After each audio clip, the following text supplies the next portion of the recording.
bisa. Bagus banget rasanya. Bagus banget.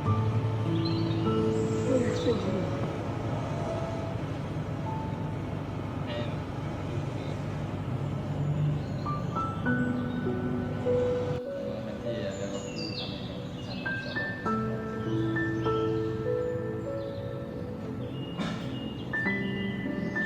Insyaallah betul sebenarnya. Tapi insyaallah.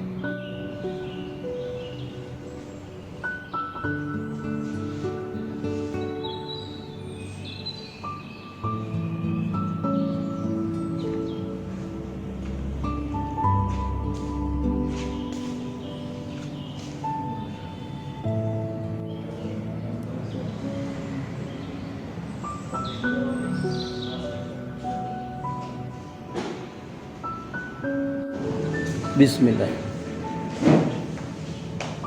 Musola ada di sini. Musola ada Ada yang Pak?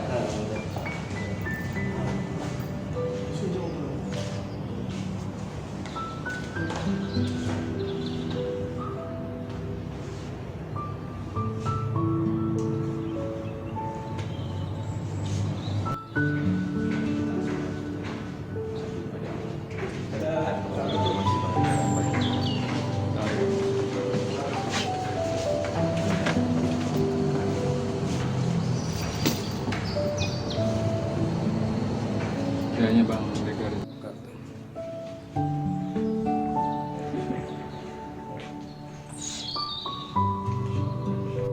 Jadi bagian penerima tamu-tamu saya keluar atau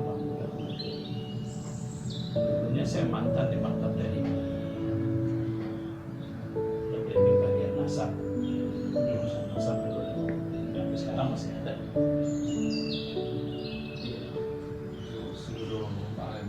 Seluruh balawi di dunia, akhirat enggak.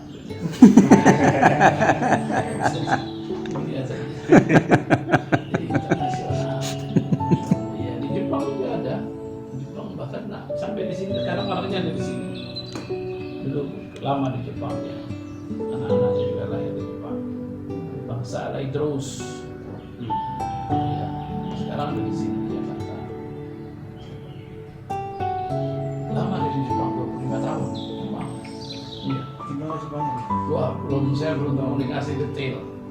Nanti insya Allah saya tanya lagi. Kemarin-kemarin sering WA sama saya. Ada di sini di Jakarta. Sering WA. Anak-anaknya sudah kawin sama orang Jakarta semua. Sebagiannya.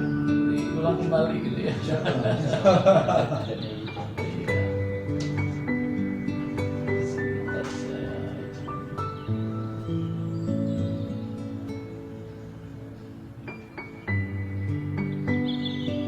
kira-kira kapan keperluannya?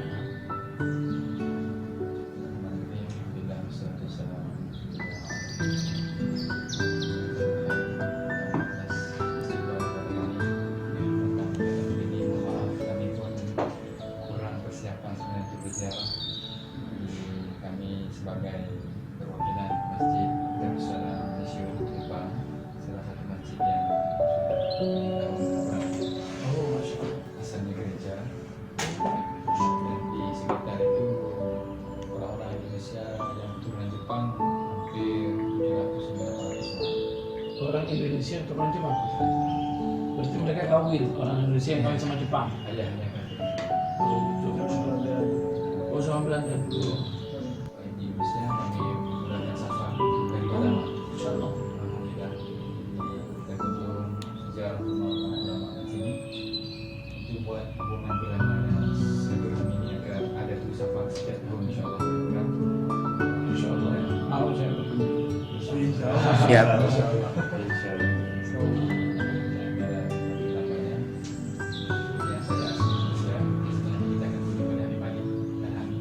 Habib siapa?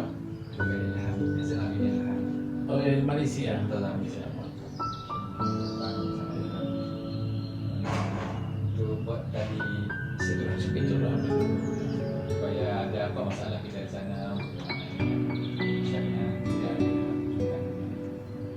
kami akan ambil satu gedung untuk dijadikan masjid yang besar Di sana di Jepang. kurang lebih dari masjid sekarang 1 jam jaraknya. Ya bagus lah. Yang terlalu dekat ya. Nanti sedikit. Nantinya kalau jauh kan banyak ya nantinya. Yang sholat di sana. mungkin untuk rasanya jangan pun ajak kami jika diizinkan Allah mudah melakukan tadi semoga kita mungkin tidak Banyak ya. eksklusif di Indonesia sekarang makin di sana. Iya, masya Allah, masya Allah. Masya Allah, masya Allah. Masya Allah. Jadi kalau kita diberitahu sebelumnya kan kita bisa ada persiapan ya. Jadi ruangannya Pak Syahab itu lama di Jepang. Lama di Jepang dan dia bahasa Jepang bisa. Sekarang sudah meninggal. Dia pandai bahasa Jepang. Terakhir dia Pertamina. Sudah meninggal sekarang. Ada sih di sebagian. Kalau nanti bisa kontak kita panggil lagi dua orang yang saya kenal itu. Satu keluarga itu orang artinya tinggal di Jepang 25 tahun. Ada di sini sekarang anak-anaknya juga keluarga. Ada kita buat itu aja. Anaknya kecil-kecil bukan? Hah? Anaknya kecil-kecil bukan? Enggak sih anak sudah. Kalau mau pecahkan telur itu dari pucuknya, dari ujung yang itu lancip itu. Mungkin orang Jepang dari yang depannya. Mungkin orang lain dari sebelah kanan. Ini orang lain mungkin dari sebelah kiri. Tapi kan tujuannya satu, pecah. Memecahkan telur dengan cara yang berbeda posisi, berbeda tempat. Tapi kan tujuannya satu. Cara menyembahnya satu, Allah. Cuman caranya ibadahnya beda-beda kan. Ada yang sholatnya begini, ada yang sholatnya begini, ada yang begini, ya kan. Tapi kan satu yang disembah Allah. Gitu kan. Jadi artinya berbeda-beda cara, boleh saja. Tapi tujuannya satu. Yang mereka punya dalil-dalil semuanya, ya mungkin ya bisa dikatakan dalil itu bersumber dari Nabi. Ya, Nabi juga boleh melakukan cara-cara itu, berarti kan mempunyai variasi. Nabi itu tidak boleh kaku. Kalau kaku nanti repot. Kalau begini terus nanti gak ada yang begini bagaimana? Kan orang kadang-kadang kan lagi lesu ya, lemah atau lagi semangat gitu kan. Jadi berbeda seperti ini begini itu nggak ada masalah. Ya, kan? Karena tujuan sholatnya bukan ininya kan, bukan tangan ini kan. Dan dengan akalnya, otaknya dia, ikhlasnya, khusyuknya dia dan sebagainya. Untuk apa kalau ininya benar segala macam tapi nggak khusyuk ya percuma sholatnya kan. Itu kan cuma hanya teknis saja. Nah, terus saya dikasih tahu juga waktu saya kebetulan dulu kan saya lama tinggal di panti. Guru saya itu apa namanya, dia mimpin panti. Suatu saat dia kontrol anak-anak sedang makan. Terus diperiksa kan, jadi sebelum bubar, sebelum selesai piring sebelum diangkat disuruh diam dulu, dia periksa. Ada anak yang nasinya masih tersisa di piring itu. Terus dia mengatakan, ini harus habis, tidak boleh. Kalau di Jepang itu tidak boleh ada sisa terkecuali tulang. Jadi makanan itu semuanya harus habis. Kenapa kita orang Islam kok seperti ini? Jadi tidak terlalu menikmati, mensyukuri nikmat Allah, masih ditinggal segala macam. Itu yang saya dapati seperti itu. Jadi saya punya gambaran orang Jepang ini disiplin dalam makan dan segala macam. Terus ada cerita lagi teman saya pulang dari Jepang juga dapat undangan di Jepang, dia sebagai apa gitu. Dia pulang dia cerita, teman saya di Jepang itu baca buku semua, nggak ada yang nggak baca buku. Kalau kita sekarang mungkin zaman sekarang ya pakai HP, nggak ada buku sekarang. Dulu nggak tahu kalau sekarang di Jepang apa HP juga atau bawa buku juga gitu. Karena bukunya kan sudah ada di HP sekarang ya. Jadi memang kelihatannya disiplin sekali, yang terkenal itu disiplin.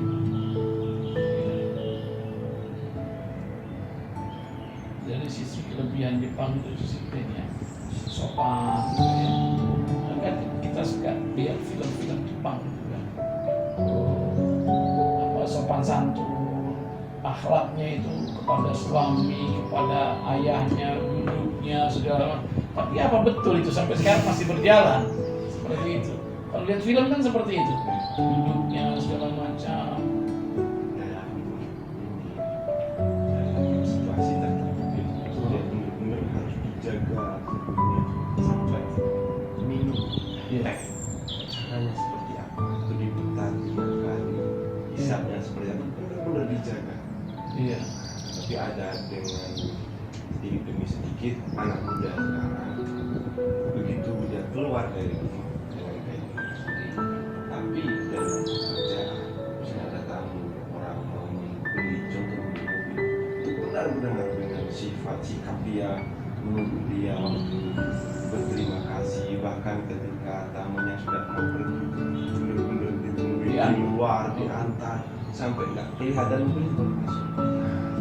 Terus masih ya, masih Poin positif kepada kami untuk dan kami sampaikan yang banyak kepada kita ini.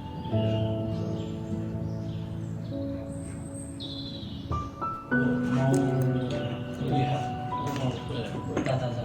kalau mau melihat nanti foto-foto penghuninya boleh di atas ada ruangannya, kebetulan sudah ada meeting sekarang ruangan itu. Kalau di luar itu 1928 didirikan rata semuanya orang-orang itu dengan tujuan sosial, membantu para habaib atau keturunan Arab yang miskin, janda yang miskin. Kita langkah pertamanya adalah sosial, bantuan orang masyarakat, tapi tidak seluruhnya kepada orang Arab saja, tidak kepada orang-orang Arab juga dibantu. Karena kan mereka orang Arab itu kan datang dari Yaman itu kan laki-laki semua, ada perempuan. Mau nggak mau kan istrinya orang Indonesia, pasti itu. Itu orang Arab itu memanggil orang Indonesia itu akhwal. Akhwal itu kan saudara perempuan, saudara ibu. Akhwal itu kan jadi khal itu kan saudara ibu akhwal. Iya, jadi nggak bisa dipisahkan karena saudara ibu kan kuat.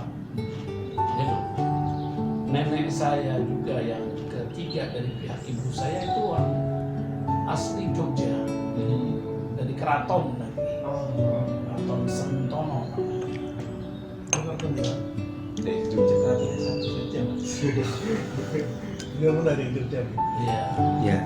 Itu sampai sekarang masih ada itu piagam dari keluarga itu, bahasa Cina, bahasa Belanda masih tertulis di sini. Dari pihak ibu saya, karena memang perempuan dari orang-orang habaib itu semuanya orang Indonesia. Karena mereka datang ke sini tidak bersama perempuan, mereka laki-laki semua. Nggak mungkin kalau tidak kawin, kalau untuk mengembang biakan kan harus kawin. Jadi dimanggil orang pribumi itu akhwal itu saudara ibu. Jadi bukan orang lain, keluarga itu. Terus dilihat juga banyak orang-orang keturunan Arab ini atau Alawiyin ini yang meninggal ayahnya. Mereka tak perlu ya, bantu dan juga mendirikan semacam panti asuhan. Akhirnya tahun 1933 itu dibangun Darul Aitam di Tanah Abang. 1933 Darul Aitam itu ada yang membangun Darul Aitam. Jadi anak-anak keturunan Arab ini yatim-yatim mereka tinggal di panti di sana bersama keluarga pendidikan. Sekolahnya tidak jauh dari panti asuhan, yaitu di Jamiyat Khair. Ada satu sekolah paling terlama di Indonesia, sekolah itu sampai sekarang masih ada. Itu didirikan 1901 ya, itu namanya Jamiyat Khair. Itu sangat berjasa kepada Muhammadiyah, karena Muhammadiyah waktu berdiri di Jogja itu dibantu oleh Jamiyat Khair, dibantu dari memberikan bantuan berapa ribu gulden pada waktu itu, dan itu dibenarkan, dan orang-orang Muhammadiyah membenarkan hal itu karena ada suratnya, dokumentasinya itu ada dokumen. Jadi 1933 ya dibangun Darul Aitam. Sampai sekarang masih ada. Terakhir sekarang ini pindah di Muhammad Kahfi, Kahfi, Ciganjur. Iya, Ciganjur. Kahfi 1. Sampai sekarang masih ada. Oh, yang besar itu Bib ya? Iya. Dekatnya ke Habib Hasan bin Ja'far ya? Iya, arahnya ke sana. Itu ada sampai sekarang. Aslinya dulu dia di Tanah Abang. Tanah Abang. Nah, terus dipindahkan ke sini karena sudah tidak layak lagi daerahnya, wilayahnya sudah wilayah perdagangan, bisnis, itu kan dekat dengan pasar Tanah Abang, jadi akhirnya mereka dipindahkan ke sini. Nah, tahun 1932 astagfirullah, ya 1932 betul, 1932 itu didirikan Maktab Daimi. Jadi sebelum panti asuhan tadi, Maktab Daimi dulu. Maktab Daimi di bawah naungan Rabitatul Alawiyah, yaitu khusus bagian nasab. Yang tempatnya itu sekarang di belakang kita ini. Memang di sini, tempat asalnya di sini. Enggak, dulunya di sana, pindah, sudah beberapa kali pindah. Pertama di Tanah Abang, terus pindah ke Buncit, sekarang akhir di sini. Sekarang satu gedung ini kan sudah. Ini gedung didirikan tahun 2010. Sekarang sudah 13 tahun. Nah, ini tempatnya Maktab Daimi. Jadi hal-hal yang berkaitan dengan nasab semua merujuk kepada Maktab Daimi. Nah, kebutuhan Alawi ini kan banyak, ya, Alawi ini banyak, atau Habaib ini kan banyak. Dan perempuan-perempuan juga semakin lama kan semakin tua. Nah, akhirnya mereka juga banyak yang menjanda dan tidak punya kemampuan, kan sudah cerai atau punya anak, terus kadang-kadang kontrak rumahnya. Akhirnya Rabita membangun satu bangunan, ya, hunian di Condet itu khusus para janda, tapi dari keturunan Habaib dan Syarifah kurang lebih ada 50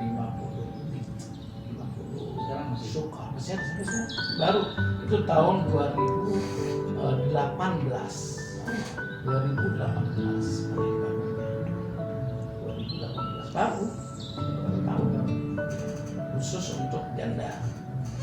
Jadi janda di sana kalau punya anak dia bisa tinggal dengan anaknya, tapi ada ketentuannya, tidak harus sampai anaknya itu besar, ya, umur sebelum dia balik lah bisa bersama ibunya di situ. Sudah balik harus keluar karena nanti mengganggu perempuan-perempuan yang lain kan, kalau namanya sudah dewasa gimana. Nah, 2019 yang paling terakhir 2019 dibangun juga hunian juga khusus untuk ibu-ibu yang sudah lemah, sudah tua, jompo, semacam panti jompo, khusus juga Syarifah khusus diberikan tempat, disediakan ada tempat duduknya segala macam. Karena kalau sudah jompo juga mandi nggak bisa, kadang-kadang makan nggak bisa, jadi ada yang melayani, ada pelayannya. Iya. Saya lihat itu ternyata di Australia ada itu. Saya terakhir ke Australia itu ada di sana, tapi khusus untuk pribumi. Itu juga ada yang bayar, ada yang gratis. Kalau dia dari pribumi gratis untuk jompo. Jadi bukan betul-betul servis oleh pemerintah itu. Masya Allah. Jadi kita nggak ketakutan karena nanti orang tua kita sudah pikun, sudah tua, sudah lesu, itu ada tempatnya khusus, terhormat sekali, bagus sekali tempatnya. Masya Allah. Ada pembantunya, ada segala macam. Nah, 2023 ini baru saja kita baru membangun namanya semacam pesantren mahal. Ya, jadi kita beda sama Jamiat Khair ini orang itu. Kita baru bangun pesantren, baru sekali jadi pesantren. Karena memang kita dulu tujuannya bukan hanya untuk pendidikan, karena pendidikan sudah ada Jamiat Khair. Kita khusus untuk sosial. Jadi kebanyakan ya kiprahnya itu di masyarakat itu adalah membantu untuk sosial. Dan di komputer sekarang ini banyak bidang-bidang yang ditangani, diantaranya ada pendidikan, ada bantuan usaha, ada membantu orang-orang yang terkena bencana ya, banjir, kebakaran, segala macam. Dan juga memberikan beasiswa, ya, beasiswa cukup banyak, ya, sudah hampir 650 anak siswa yang dari mulai SD sampai SMA atau sampai sekolah dari setiap bulan beasiswa. Yang universitas juga ada kurang lebih hampir 50 siswa, mahasiswa. Beasiswa penuh. Iya, biasanya tidak 50%. Tapi persyaratannya harus di kuliah di negeri, universitas negeri. Ya. Ada kalau negeri kan agak lebih murah, kalau swasta itu mahal, berat juga. Ya. Silakan diminum. Ditulis. Ya pergi ke Perlis juga, pergi macam-macam dia. Pergi ke apa namanya ke KL ya. Lumpur dia pergi, banyak tempat yang dia pergi. Waktu itu sama saya ke Kuching, Sarawak sudah diresmikan sekarang. Mereka sudah mencapai kapitolnya di Malaysia. Jadi kalau kita mau cari balik silsilah kita itu gimana caranya?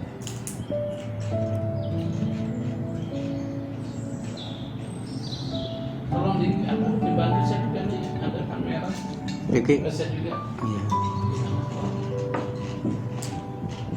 Siapa bisa foto? Supaya kita juga nanti ada. Jadi kalau nasab itu kita ada berbentuk formulir. Jadi kalau ada yang mengaku dia ada keturunan bisa Hussein, itu dia bisa mengisi form itu. Malaysia isi form. Jadi ada namanya dia atau silsilahnya dia. Silsilah itu kita minta 176. Video. Terus kita minta bukti juga apa namanya tanda kelahiran dia, surat sijil kelahiran. Karena sijil kelahirannya itu kan disebutkan nama ayahnya, nama kakeknya. Terus dia, kalau juga ada surat nikah juga bagus di pernikahan itu juga, karena di dalam surat nikah itu kan menyebutkan nama ayahnya dia, supaya kita mengetahui betul ini dia tidak berbohong. Karena kan sekarang banyak orang-orang yang Ada kasus begitu.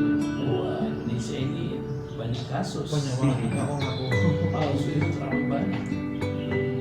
Indonesia itu orangnya tidak takut dengan penipuan. Jangan nasab. Nabi saja pernah dipalsukan itu. Palsu. Iya, nabi palsu kan Ada nabi ada. palsu di Indonesia dulu. Bahkan ada Tuhan palsu juga ada. Nabi Tuhan apa namanya? Eden. Dan Udah mati. Udah. Perempuan. Perempuan. Masih itu. Masih mati. Tapi nggak tahu sudah taubat atau tidak. Jadi pemalsuan nasab itu banyak sekali.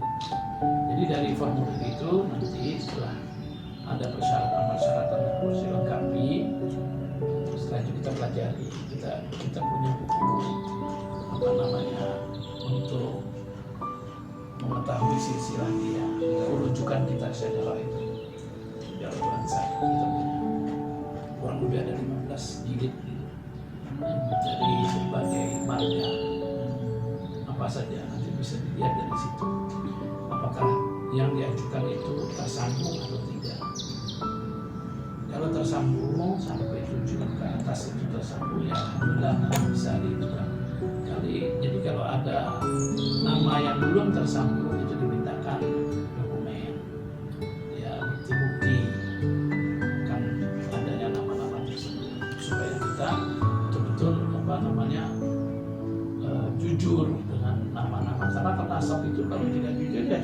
nyambung. Ya, dia berbohong itu dosanya bukan main, dosa besar itu. Ya, diancam itu. Kan berat sekali ancamannya kepada orang-orang yang sudah memasukkan menipu nasab. Ya, bayangkan saja ayahnya sudah memberi nama, mendoakan, tahu-tahu dia menisbahkan namanya bukan kepada ayahnya, itu kan berbahaya sekali. Sakit. Iya. Berarti kan sudah tidak memuliakan orang tuanya atau kakeknya juga sama kan, nasab itu kan ke atas terus. Nah, nanti kalau setelah ada ya baru diproses, kalau tidak ada dipindahkan dokumen-dokumen. Alhamdulillah sih, saya kebetulan dulu kerja di maktab ini dari tahun 2007 sampai 2023, kurang lebih 15 tahun. Iya. Yang biasanya kasus itu orang datangkan kasus atau diri sendiri datang untuk ngecek statusnya. Kalau itu biasanya kan kebetulan kita ini kan Robito. Robito itu kan punya cabang banyak. Sekarang sudah ada 100 cabang di Indonesia. Sudah ada 100. Jadi setiap orang-orang yang berada di wilayah itu ingin mengajukan ya mereka melalui cabang-cabang itu. Nanti cabang itu yang kirim ke kita. Semua datang ke sini. Bukan mengirim datanya saja, nggak perlu datang ke sini. Nggak perlu. Nanti setelah selesai itu bukunya kita kirim ke sana melalui pos. Bahkan dulu kita lebih mudah lagi pakai WA. Sekarang yang dulu juga Malaysia kita pakai WA saja cukup. Dia mau bikin buku nasab, kita kirim formnya, mereka mengisi kan bisa di print nanti setelah itu. Diisi, dikirim lagi. Pakai email boleh segala macam. Ya kurang lebih 1 bulan. Karena banyaknya yang bikin, terlalu banyak yang bikin. Jadi makan waktu. Sedangkan penulisnya terbatas, penulisnya satu. Iya. Jadi butuh waktu lah, sabaran. Makanya sebab saya bukan Ibu saya Syarifah. Ya, itu banyak yang seperti Indonesia juga Indonesia. Jadi kalau begitu masih ada peluang untuk kita dapatkan. Kalau untuk ibu, kita untuk memproses perempuan di sini tidak. Dulu pernah ada, waktu zaman saya ada. Baru kurang lebih hampir 2 tahun ini ditutup dulu. Iya, di sini. Tutup dulu, ditunda dulu. Jadi kalau sekarang ingin tahu nasabnya bagaimana, ya bikinkan saja atas nama ayahnya. Nama ayahnya dia. Walaupun ayahnya sudah meninggal, tidak apa-apa, tidak masalah. Orang nasab itu kan nggak ada kaitan hidup dan mati. Buktinya kita binnya itu ke atas semua meninggal semua. Iya kan? Nah, nasab itu kebanyakan pada nisbah kepada orang yang sudah meninggal dibandingkan sama yang hidup. Betul. Jadi yang meninggal juga kalau dokumennya kuat ada seperti ada KTP, ada kartu keluarganya. Kadang-kadang kan mereka menyimpan ya, dokumen sudah meninggal masih disimpan gitu kan. Tapi kalau tidak tersimpan ya itu ada repot. Yang jelas saja simpan nama. Iya, nama itu. Jadi karena apa namanya nasab itu sensitif ya, amanatnya, amanat sekali. Itu juga al-mu'min mu'tamanun bi nasabi. Al-mu'min mu'tamanun bi nasabi itu perkataan Malik. Jadi orang mukmin itu teramanati dengan nasabnya. Jadi nasab itu amanat dan harus dipegang betul-betul dipelihara. Al-mu'min mu'tamanun bi nasabi. Jadi kita punya nasab berarti kan kita tahu kakek moyang kita. Nah sekarang bagaimana yang bukan sayyid apakah perlu nasab? Iya sama, perlu nasab juga, cuman nasabnya tidak sepanjang seorang sayyid. Seorang sayyid kan nasabnya terus tersambung sampai Nabi. Kalau yang bukan sayyid bagaimana? Ya setidak-tidaknya tahulah sampai 4 nama sampai kakeknya supaya kita nanti mengetahui. Tujuannya nasab itu kan supaya mengenal keluarganya. Tujuan pertama itu mengenal keluarga, menimbulkan mahabbah lillah, menimbulkan mahabbah. Kita ini saudara A, ini anak saudara ayah saya, berarti kan ponakan. Oh ini anak saudara kakek saya, itu kan kebanyakan kita tidak perhatian terhadap itu. Padahal itu kan keluarga besar itu. Betul. Jadi bukan harus mempunyai nanti nasab seperti orang-orang yang menyambut kepada Nabi, tidak masalah, nggak perlu itulah. Yang penting kita bisa mengenal keluarga kita, siapa kita. Semakin kita mengetahui kan semakin bagus. Berarti kan ada silaturahim. Betul. Dan silaturahim itu kan sangat-sangat dianjurkan ya di dalam agama. Bahkan diwaspadai kepada orang-orang yang suka memutuskan silaturahim. Ya. Dia mengatakan kan, la yadkhulul jannah qati'ur rahim. Tidak masuk surga walaupun dia sholatnya banyak, tapi suka memutuskan hubungan silaturahmi. Percuma semua amal. Dan artinya apa? Bahwa itu menghubungi silaturahmi kepada keluarga itu sangat-sangat berharga. Dan nasab itu salah satunya itu menghubungkan silaturahmi supaya tidak terputus. Kalau di Indonesia keluarga Tuhan siapa? Saya tidak tahu yang baru ini siapa. Oh, jumpa, cuma namanya saya tidak kenal. Dia bukan negeri untuk si Ibrahim bin Yahya. Bukan bin Yahya dia. Dia kalau tidak salah Idrus. Cuman bekerja di kerajaan dia, kerajaan Malaysia. Idrus ya. Kemarin Paul di Gresik kebetulan dia datang jumpa saya.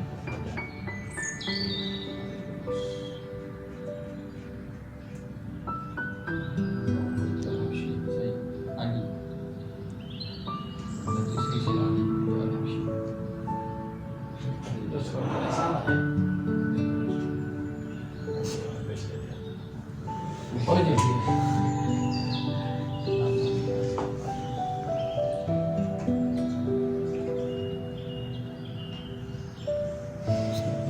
Nama lengkap siapa? Cepat.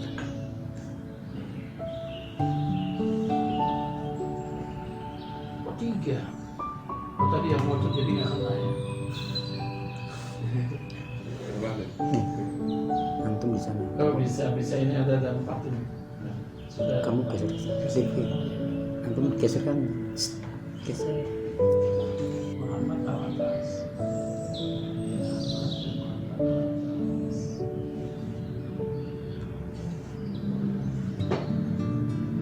Kalau keluarga saya asli dari Semarang, cuman kakek dari Bogor. Kalau suka siaran ke Bogor, Embang Bogor. nah, Embang Bogor saya punya kakek. Rumus beda sana awal. Iya. Masih atas. Kalau Semarang, kalau suka siaran di sana ada di Bregota. Berkota. Tempatnya Habib Hasan bin Abdurrahman Al-Musawa. Itu juga kakek saya dari pihak imam. Ada kubahnya juga di sana. Ya. Yang masih dekat dengan Habib. Habib Munzir lain. Dia musawanya itu dari Palembang. Kalau saya musawanya dari Sumba.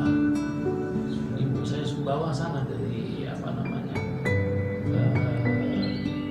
Sumba di Nusa Tenggara di NTB itu ya. Yang banyak kuda terkenal. Kuda semua. Habib pelaku Delta. Sekarang di sini asisten ketua umum Golkar yang tidak minta penerimaan tamu-tamu luar dan dalam dan luar. Ini semua rumah ini bisa kami boleh kita Oh boleh. menyelenggarakan kegiatan. Iya, tapi mohon maaf aja kita tidak apa namanya menyambut dengan konsumsi yang itu karena tidak ada informasi jadi kaget kita. Kalau sebelumnya ada kan Yang membedanya siapa membidangi penerimaan tamu dalam dan luar. Orang luar negeri. Dulunya mantan ketua Maktab Dai periode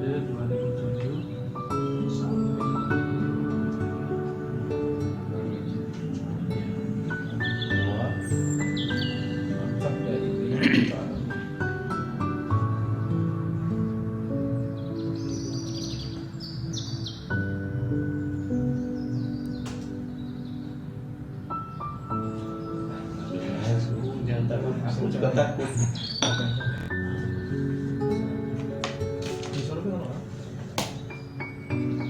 Jadi kami tidak dengar apa-apa. Boleh.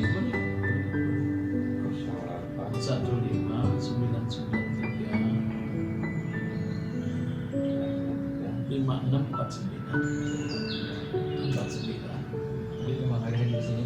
Iya, setiap hari ada di sini, kecuali hari Minggu. Ya, dari Senin sampai hari Sabtu, besok terakhir. Ah, bukan. Kita datang, kita terima mereka.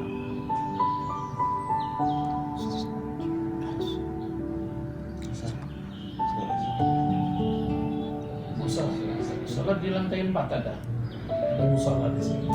Cantik sekali musolanya. Nanti ini bisa ditutup dulu. Nanti biar Habibnya mungkin ada. Kita cuma hanya bisa menyampaikan nasihatnya. Mudah-mudahan tanggung jawab ini terus istiqomah sampai putus. Apalagi ini yang kita urusi adalah masjid. Itu satu rumah yang istimewa sekali. Khairul buyut baitullah, khairul buyut baitullah.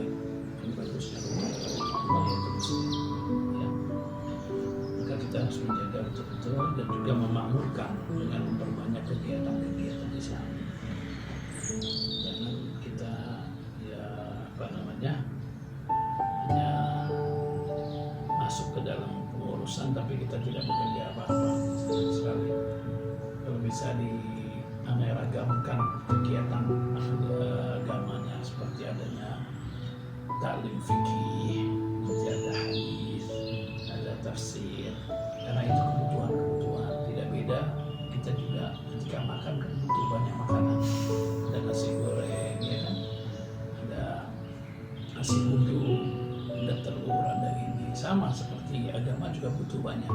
Nggak bisa kita hanya butuh fikih saja, pasti butuh hadis, butuh tafsir, ya, butuh tasawuf juga perlu, itu sufiah itu perlu, supaya betul-betul mereka mendalami agama ini dan juga nantinya dalam pengamalannya menjadi orang-orang yang memang bisa diikuti.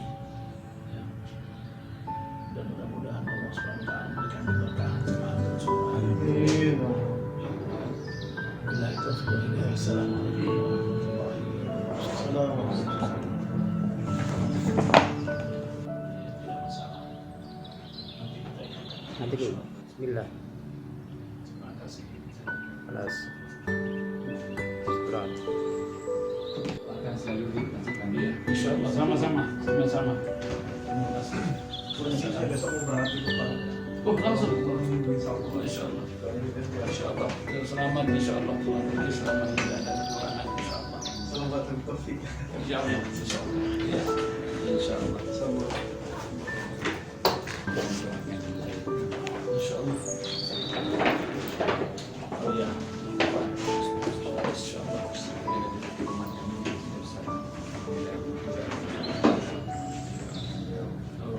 Mudah-mudahan terselesaikan semua Insya Allah. Amin.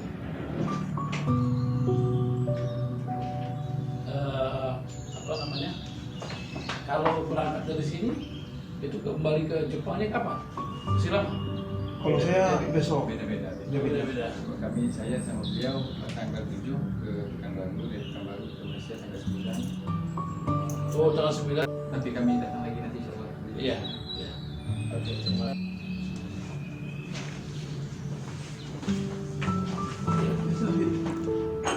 Kamu dulu, kalau saya kan di sini. Iya. Tamu duluan. Masa tamu terakhir. Di lantai berapa tadi? 3. Lantai 4. Lantai 3 kan? Kalau kita jalan Oh, jalan berarti. Ya, biar Cuman mohon maaf saya tidak bisa ikut. ya. Saya punya sakit di pinggir.